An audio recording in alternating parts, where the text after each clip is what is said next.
হাসিনা ওয়াজেদ বৈধ প্রধানমন্ত্রী, এরা অবৈধ।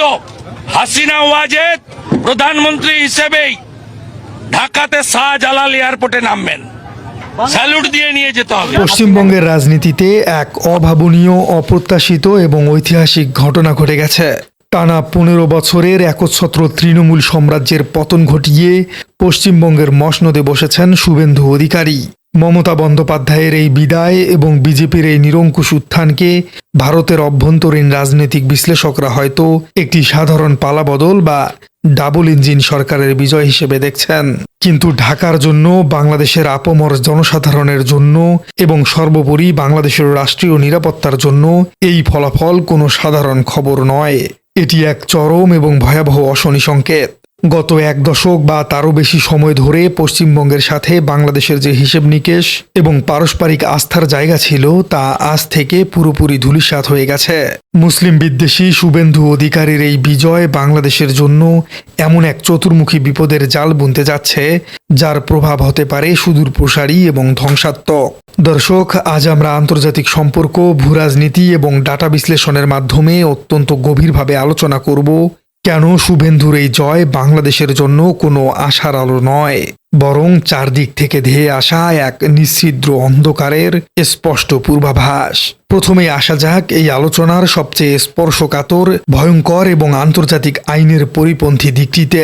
মমতা বন্দ্যোপাধ্যায় যতই কট্টর হন না কেন বা তিস্তার পানি নিয়ে যতই একগুঁয়েমি করুক না কেন, তিনি কখনোই বাংলাদেশের অভ্যন্তরীণ রাজনীতি বা রাষ্ট্র ক্ষমতা নিয়ে প্রকাশ্যে নাক গলাননি।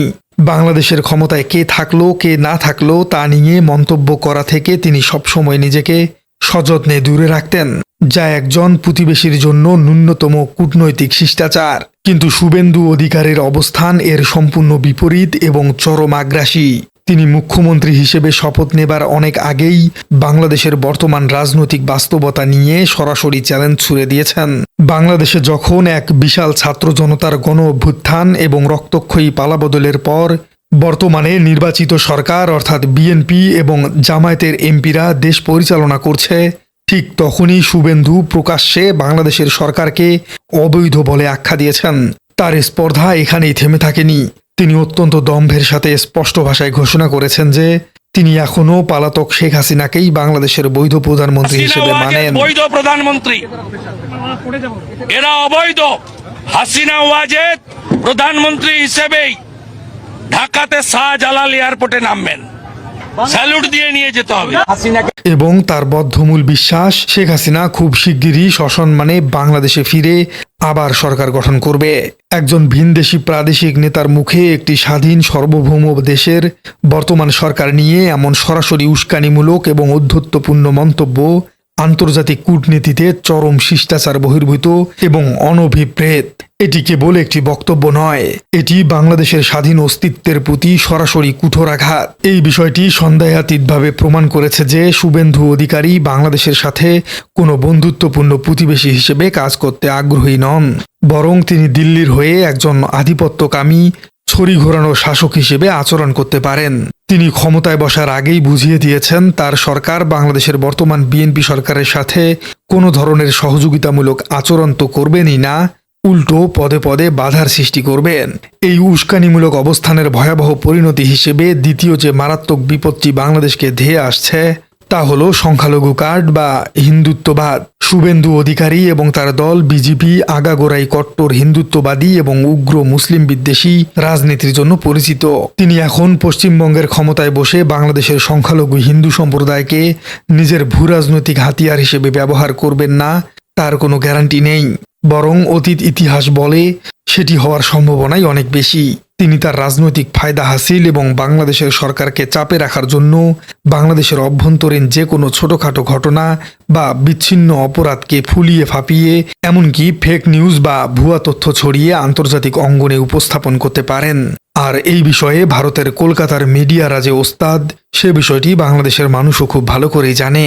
বর্তমান বাংলাদেশকে চাপে ফেলার জন্য তিনি পশ্চিমবঙ্গের আইটি সেল এবং মিডিয়াকে ব্যবহার করে তীব্র অপপ্রচার চালাতে পারেন, যাতে বহির্বিশ্বে এবং পশ্চিমা দেশগুলোর কাছে প্রমাণ করা যায় যে বাংলাদেশে সংখ্যালঘুরা মোটেও নিরাপদ নয়। এর ফলে বাংলাদেশের ভেতরে এমন এক ধরনের অস্বস্তিকর সামাজিক অস্থিরতা এবং সাম্প্রদায়িক উত্তেজনার ঝুঁকি তৈরি হবে, তার জন্য আন্তর্জাতিক মহলে ঢাকাকে বারবার কৈফিয়ত দেওয়ার প্রয়োজন হতে পারে।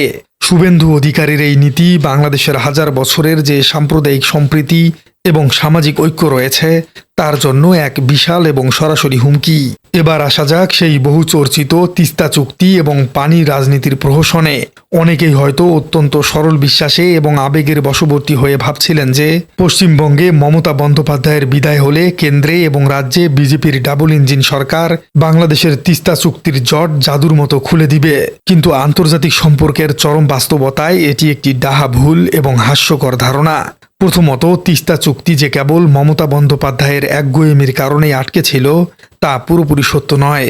ভারতের কেন্দ্রীয় বিজেপি সরকার বরাবরই মমতাকে একটি চমৎকার কূটনৈতিক ঢাল হিসেবে ব্যবহার করেছে। তারা মমতার আপত্তির অজুহাত দেখিয়ে বছরের পর বছর বাংলাদেশকে ন্যায্য পানি দেওয়া থেকে বিরত রেখেছে। কারণ ভারতের নিজস্ব ভূরাজনৈতিক এবং অর্থনৈতিক স্বার্থেই তারা বাংলাদেশকে এই সুবিধা দিতে চায়নি। পানিকে তারা সবসময়ই একটি দর কষাকষির হাতিয়ার হিসেবে বাঁচিয়ে রাখতে চেয়েছে। অর্থাৎ শুকনো মৌসুমে ভারতের পানি আটকে রেখে বাংলাদেশকে যে মরুভূমির অবস্থা বানানো হয় এবং বন্যার সময় অতিরিক্ত পানি ছেড়ে দিয়ে ভারত যে বাংলাদেশকে ভাসিয়ে দেয়, সেটি এখন আরও বেশি পরিমাণে বাংলাদেশ লক্ষ্য করতে পারবে।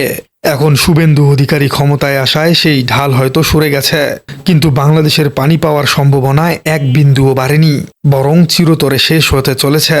কারণ শুভেন্দু অধিকারী, যিনি প্রকাশ্যে বর্তমান বাংলাদেশ সরকারের চরম বিরোধী এবং শেখ হাসিনার কট্টর সমর্থক, তিনি কেন এই বিএনপি সরকারকে একটি এত বড় কূটনৈতিক বিজয় উপহার দিবেন? কারণ তিস্তা চুক্তি বাস্তবায়ন মানেই সরকারের এক বিশাল বিজয়। কারণ বিগত শেখ হাসিনা পদ্মা সেতু এবং পারমাণবিক বিদ্যুৎ চুল্লি স্থাপন করতে পারলেও তিস্তা চুক্তিকে বাস্তবায়ন করতে পারেনি ভারতের কারণে। দর্শক, এরপরই আমাদের নজর দিতে হবে সীমান্ত এবং অনুপ্রবেশের মতো অত্যন্ত ভয়ঙ্কর ইস্যুগুলোর দিকে। বিজেপির নির্বাচনী ইশতেহার এবং শুভেন্দু অধিকারীর রাজনৈতিক দর্শনের অন্যতম মূল ভিত্তি হল মুসলিম বিদ্বেষ এবং কথিত বাংলাদেশের অনুপ্রবেশকারী খেদাও অভিযান। পশ্চিমবঙ্গে এখন অত্যন্ত কঠোরভাবে নাগরিকত্ব সংশোধনী আইন বা সিএএ এবং জাতীয় নাগরিক পঞ্জি বা এনআরসি পুরোদমে কার্যকর করার পথ সম্পূর্ণ সুগম হল। মমতা বন্দ্যোপাধ্যায় তার নিজস্ব রাজনৈতিক স্বার্থে হলেও এতদিন এই আইনগুলোর বিরুদ্ধে একটি শক্ত প্রাচীর হয়ে দাঁড়িয়েছিলেন, কিন্তু এখন এই প্রাচীর হুড়মুড় করে ভেঙে পড়ায় পশ্চিমবঙ্গে লাখ লাখ বাংলাভাষী মুসলিম, যাদের কাছে হয়তো বংশ পরম্পরায় থাকার পরেও উপযুক্ত সরকারি নথিপত্র নেই, তাদেরকে একতরফাভাবে এবার পশ্চিমবঙ্গ তথা ভারত ছেড়ে বাংলাদেশে প্রবেশ করতে হবে। কারণ ভারতের এই আইন অনুযায়ী এই মুসলমানরা ভারতে অবৈধ। যদিও তারা শত বছর থেকে ভারতেই অবস্থান করছে, তাদেরকে রাখা হতে পারে ডিটেনশন ক্যাম্পে। এরপর শুরু হবে জোরপূর্বক পুশব্যাক। জোরপূর্বক এই বিপুল সংখ্যক রাষ্ট্রহীন মানুষকে যদি রাতের অন্ধকারে বাংলাদেশে ঠেলে দেয়া হয়, তবে তা বাংলাদেশের অর্থনীতি, সমাজ এবং রাজনীতির উপর যে কি ভয়াবহ চাপ তৈরি করবে তা বাংলাদেশের মতো একটি ঘনবসতিপূর্ণ দেশের জন্য কল্পনারও অতীত। এটি রোহিঙ্গা সংকটের চেয়েও বড় আকার ধারণ করতে পারে। অন্যদিকে সীমান্তে বিএসএফ এর আগ্রাসন, গুলি করে মানুষকে খুন, নির্যাতন বহুগুণ বেড়ে যাওয়ার প্রবল আশঙ্কা রয়েছে। বর্তমান বাংলাদেশ সরকারকে চাপে রাখতে সীমান্তে অঘোষিত কড়াকড়ি তল্লাশির নামে হয়রানি নিত্যদিনের ঘটনা হয়ে দাঁড়াবে। অর্থনৈতিক দিক থেকেও বাংলাদেশ এক বিশাল অভূতপূর্ব ক্ষতির সম্মুখীন হতে যাচ্ছে। পশ্চিমবঙ্গ হচ্ছে বাংলাদেশের সাথে ভারতের বাণিজ্যের সবচেয়ে বড় প্রবেশদ্বার এবং ট্রানজিট পয়েন্ট। পেট্রোপোল, বেনাপোল বা হিলির মতো স্থল বন্দরগুলোতে যদি রাজ্য সরকার অসহযোগিতা শুরু করে, তবে বাণিজ্য স্থবির হয়ে পড়বে। শুভেন্দু সরকারের পুলিশ বা প্রশাসন চাইলেই নিরাপত্তার অজুহাতে ট্রাক পারাপারের দীর্ঘসূত্রিতা তৈরি করতে পারে, অথবা অতিরিক্ত কাস্টম চেকিং এর নামে হয়রানি করতে পারে, বা অঘোষিত নন ট্যারিফ ব্যারিয়ার বসিয়ে দিতে পারে। এতে বাংলাদেশের রপ্তানি খাত, বিশেষ করে গার্মেন্টস এবং কাঁচামাল আমদানি মারাত্মকভাবে ক্ষতিগ্রস্ত হবে। শুভেন্দু অধিকারী যেহেতু বর্তমান সরকারকে স্বীকারই করতে চাচ্ছেন না, তাই তিনি যে কোনো উপায়ে বাংলাদেশের অর্থনীতিকে পঙ্গু করে দেওয়ার চেষ্টা করতে পারেন। দর্শক, চিকিৎসা এবং পর্যটনের ক্ষেত্রেও এই নেতিবাচক প্রভাব পড়বে অত্যন্ত প্রকটভাবে। প্রতি বছর লাখ লাখ বাংলাদেশি চিকিৎসার জন্য কলকাতা বা চেন্নাই যান। যার মূল রুট পশ্চিমবঙ্গ।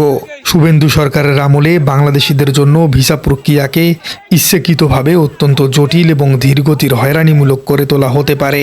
সব মিলিয়ে পরিস্থিতি বিশ্লেষণ করলে এটি দিনের আলোর মতো স্পষ্ট যে পশ্চিমবঙ্গের এই নির্বাচনী ফলাফল বাংলাদেশের জন্য কোনো আশার বার্তা নিয়ে আসেনি, বরং এটি এক চতুর্মুখী, গভীর এবং অস্তিত্ব রক্ষাকারী বিপদের চূড়ান্ত সংকেত। শুভেন্দু অধিকারীর মতো একজন কট্টরপন্থী, চরম মুসলিম বিদ্বেষী এবং বাংলাদেশের বর্তমান সরকারের প্রতি প্রকাশ্যে শত্রুভাবাপন্ন নেতার হাতে পশ্চিমবঙ্গের ক্ষমতা যাওয়ার মানে হল বাংলাদেশের সবচেয়ে বড় এবং গুরুত্বপূর্ণ সীমান্তটি এখন এক চরম বৈরী, উত্তপ্ত এবং বিপজ্জনক সীমান্তে পরিণত হওয়া। তিস্তার পানি থেকে শুরু করে সীমান্ত বাণিজ্য, সবকিছুতেই বাংলাদেশ এখন হারাতে বসেছে সেই পূর্বের কমফোর্ট জোন। প্রিয় দর্শক, আপনার কি মনে হয় শুভেন্দু অধিকারের বিজয়ের কারণে বাংলাদেশ আর কি ধরনের সমস্যায় পড়তে পারে? বাংলাদেশের জন্য আসলে কে বেশি পারফেক্ট ছিলেন, মমতা বন্দ্যোপাধ্যায় নাকি এই শুভেন্দু অধিকারী? কমেন্টে জানিয়ে দিন আপনার মূল্যবান মতামত। আর আমাদের চ্যানেলে নতুন হয়ে থাকলে চ্যানেলটি সাবস্ক্রাইব করার অনুরোধ থাকলো। দেখা হচ্ছে পরবর্তী কোনো ভিডিওতে।